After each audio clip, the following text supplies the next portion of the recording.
Hey people, I'm going to teach you how to take a basic rose and make it pop in 4 steps. Step 1, paint the base layer. It makes the process so much easier. I'm using red, but you can use any color for your roses.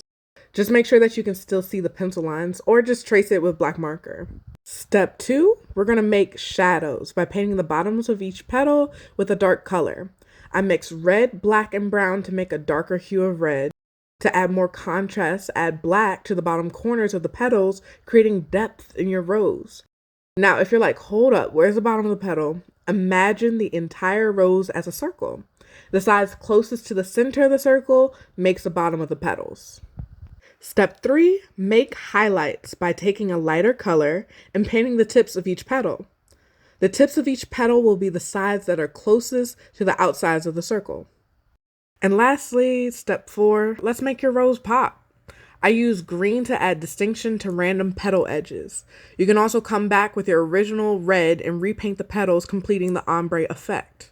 Next, you can take a bright color, I chose sky blue, to make focal points throughout the rose. This keeps your eyes moving around the piece. Lastly, you can take black paint or a marker and thinly outline the edges. And voila, you have a poppin' rose.